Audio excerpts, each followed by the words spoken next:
welcome to this 18th video of Mathematics Part 1, Lesson number 4, Ratio and Proportion of Standard 9. In this video, we are going to study about continued proportion. But before going to see what is continued proportion, let's recall once about proportion.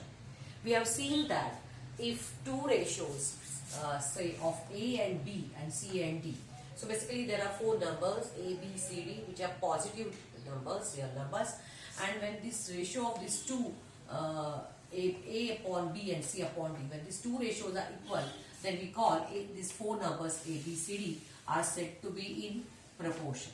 Okay, and in that case we get by cross multiplication AD is equal to BC. Means the product of these extreme terms is equal to product of the middle terms or mean terms. Okay, this is first proportional, second proportional, third proportional and fourth proportional. And here the vice versa is also true. It means if it is given that AD is equal to BC, in that case we can say or it can, if it is given that ABCD are in proportion, then we can write this. So when this is given, we can say that these are in proportion, and when ABCD are in proportion, we can say AB upon A upon B is equal to C upon D. Now, this concept can be extended and generalized as if A upon B is equal to C upon D is equal to E upon F is equal to, we can extend this concept. So these ratios, when these ratios are equal, and then the numbers used in these ratios or terms in these ratios are, say, A, B, C, D, E, F are said to be in proportion. So we have studied before. Now with the help of this recall about proportion, let's study about continued proportion. So when we have continued proportion, let's see. So when it is given that say A upon B is equal to B upon C, means the ratio of first and second term A and B is equal to the ratio of second term B and third term C. If these two ratios are equal, then we say A, B, C are said to be in continued proportion. Means here, if we see the first term of the first ratio and second term of the first ratio, the second term of the first ratio is same as the first term of the second ratio. So your B is here continued over here. Okay. So in that case, we call it this not as proportion, we call it as continued proportion. And in that case, we get by cross multiplication B into B, that is B square, is equal to A into C, that is AC. And vice versa is true. Means now if it is given that ABC are in continued proportion, then we can say A upon B is equal to B upon C. So this way we can write. Now in this case, B is called, the middle term, middle number B is called mean proportional. B is called mean proportional, or the another word is used, phrase is used, is geometric mean of A and C. So this B is called either mean proportional of A and C, or B is called geometric proportion of A and C. So this concept we can say in different way, that if A upon B is equal to B upon C, then they are ABC are in continued proportion. Or if it is B square minus B square is equal to AC, then also we can say that ABC are in continued proportion. Or if it is ABC are given in continued proportion, we can write either like this or like this. Or in other words, if B is called as given as mean proportional or geometric mean of A and C, still we can say that ABC are in continued proportion. Okay, now this concept can be extended and we can have generalized as that if A upon B is equal to B upon C, so B is going to continue here. Similarly, then C upon is equal to C upon D. So C is going to be continued in the next ratio as first term. C upon D is equal to D upon E is equal to E upon F, and so on. So when the second term of the previous ratio becomes the first term of the next ratio, in such cases we call as A, B, C, D, E, F are in continued proportion. Okay. So after learning what we mean by continued proportion and how in different way we can write it, we can express it, let's see some questions based on this. So the first question here is that if x is the geometric mean of 25 and 4, then find the value of x. Okay, this question I have taken from textbook page number 74, example number 1. Let's solve this question here.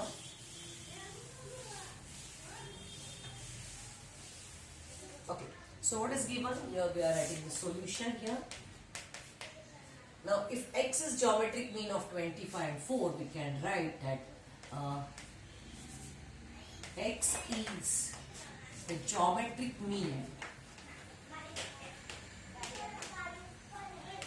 of 25 and 4. This is given. Therefore, we can say that x square is equal to product of 25 and 4. 25 into 4. Is basically for A here it is as 25, B is x and C is 4. That's why we say that B is geometric mean of AC. So in that case we say B square is equal to AC. So we are saying here x square is equal to 25 into 4. So in this way we have got this equation. Now this, after stating this equation, we can do it either by taking the product of this 25 4s are 100 and then see x, this is x is the square of x and 100 is the square of 10. As in the ratio we consider only positive terms, here also we are going to consider only positive 10 instead of negative also, and that's why x is equal to 10. So value of x is 10. So this is method number 1. Or method number 2 is when you get x square is equal to 25 into 4. This is another method we are solving. Now as this 25 and 4 are the perfect square. These are the squares of 5 and 4 is the square of 2. So now taking square root of both sides, we can get it 5 into 2. So here it is x, here it is 5 into 2. That's why x is equal to 10. So anyway we can find this answer that value of x is 10. So basically either take product and then find square root, or if it is perfect square, or factorize in such a way that you can get pairs or squares and then find the square root of both the sides. So you get the here geometric mean of 25 and 4. Okay, so let's go for the next question. Next question is continued in the second sum. If 4a square b, 8ab square p are in continued proportion, then find p. Okay, so here what's given to us, let's write 4a square b, 8ab square and p are in continued proportion.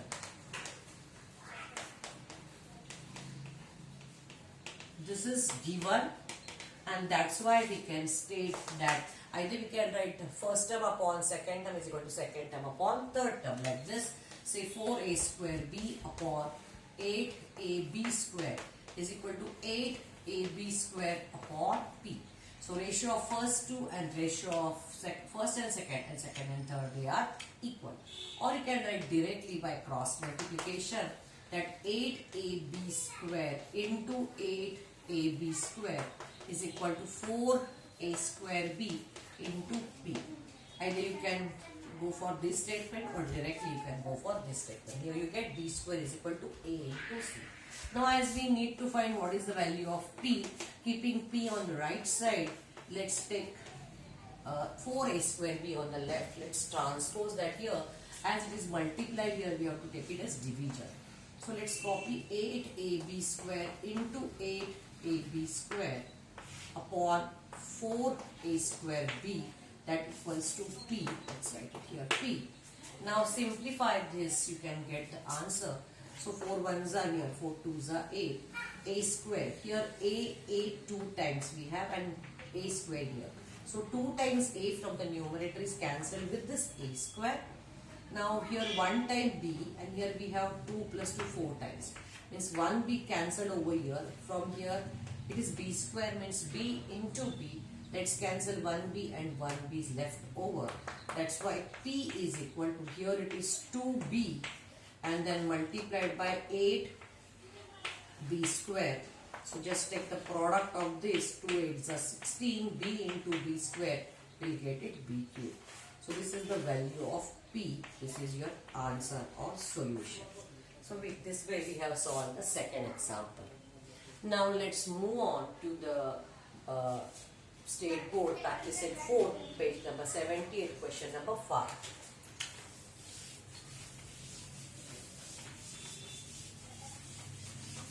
Here it's given that A, B, C are in continued proportion. If A is 3, C is 27, then find B.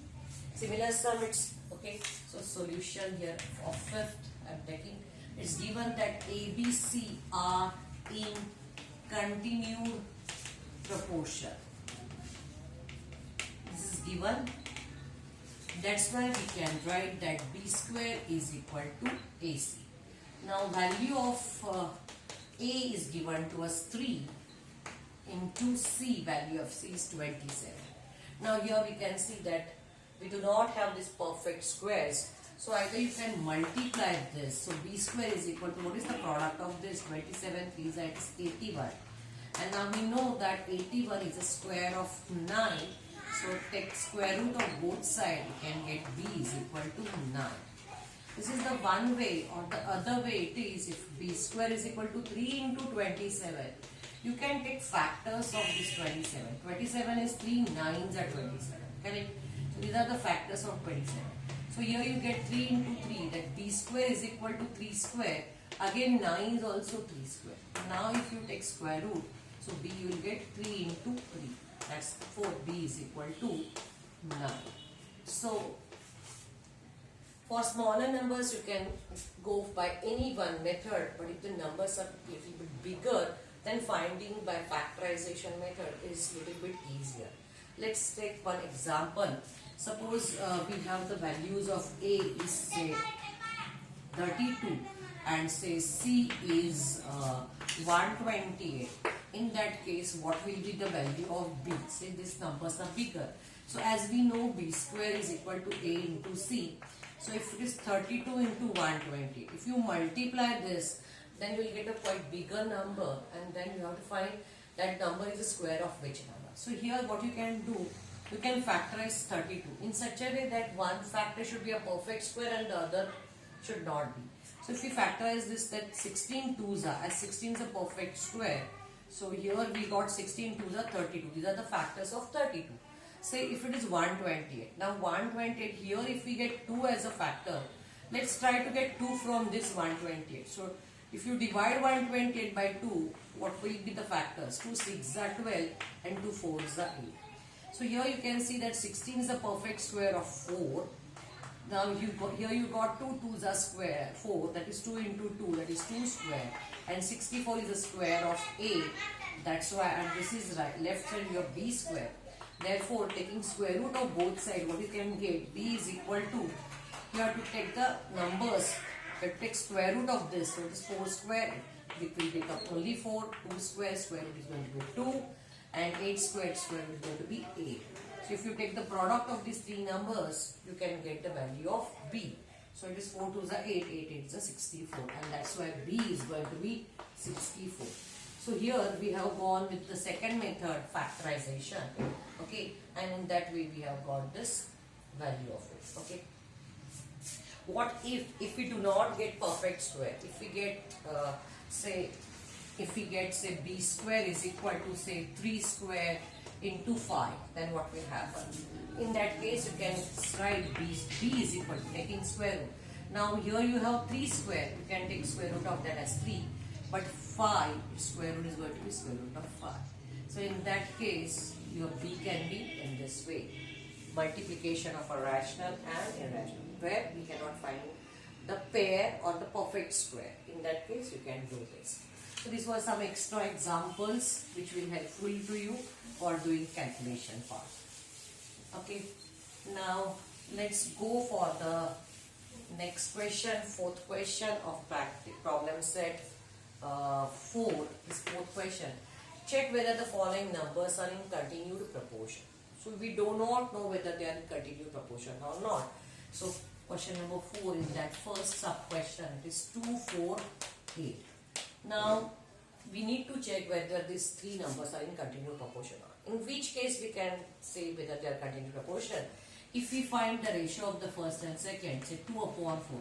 What is the reduced form? 2 upon 4's reduced form is 1 upon 2. And if we take ratio of this 4 and 8, 4 and 8, that is also 4 ones are 4, 4 2s are 8. So these are the reduced form of these two ratios. Okay. If this reduced form, if they are equal, then you can say therefore 2 upon 4 is equal to 4 upon 8. So these two ratios are equal. So you can say as these two ratios are equal, the numbers 2, 4, 8 are in continued proportion. Okay. So we have checked whether they are continued proportion or not. So what is the method we have applied over here? We have applied method of finding this ratio. This is method number 1. Or the another method is you can assume that say let A is equal to 2, B is equal to 4 and C is equal to 8. And if you find that B square and AC are equal, so you can say B square is equal to what? 4 square. That is 4 4s are 16. And what is the product of AC? AC is 2 into A. This 2 8 is 16. So you can say that as B square is equal to AC. Both are 16. So these two values are equal. You can say A, B, C are in continued proportion. So any method we can go for it, whichever is easy for you. For smaller numbers, again both methods are easily applicable. For larger numbers, bigger numbers, we can go for the method number 1. Like that, we have some more numbers to be seeing whether they are continued proportion or not. The second set is given 1, 2, 3. Now instead of 2, 4, 8, it's given 1, 2, 3. Okay. So the second numbers are 1, 2, 3. Now we can see that ratio of 1 and 2, that and as 2 upon 3, this is the ratios. And now as we can see that 1 upon 2 is not equal to 2 upon 3. These two ratios are not equal. So the numbers, given numbers, therefore 1, 2, 3, they are not in continued proportion. So this can be our answer. So this is the way in which we can simplify. Okay. If you want to solve the next two, that is also very easy. The third one is, the set is given 9, 12, 16. Find the ratio of first and second. 9 upon 12. These two numbers are divisible by 3. So dividing by 3, you get it. 3 3s are 9, 3 4s are 12. So we have divided and we got the reduced form. And what is the ratio of 12 upon 60? 12 upon 60. Now these both the numbers are divisible by 4.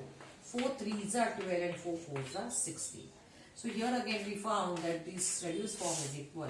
So we can say as 9 upon 12 is equal to 12 upon 16. The numbers 9, 12, 16 are in continued proportion. That can be our answer. And for the last 3, 5, 8. Here you can see that 3 upon 5 and 5 upon 8. These two ratios, 5 upon 8, these two ratios are not equal. Hence, the three numbers, given three numbers are not in continued proportion. Okay. So this we have learned that what do we mean by a continued proportion, and if it is given that three numbers are in continued proportion, we can find any one of the term of it, or we can check whether the given three numbers are in continued proportion or not. I hope you have understood this concept properly. If you understood properly, please give me likes, give me your comments in the comment box, and if you are not yet subscribed the channel, please subscribe. Thank you very much, and do not forget to press the bell icon. Keep watching.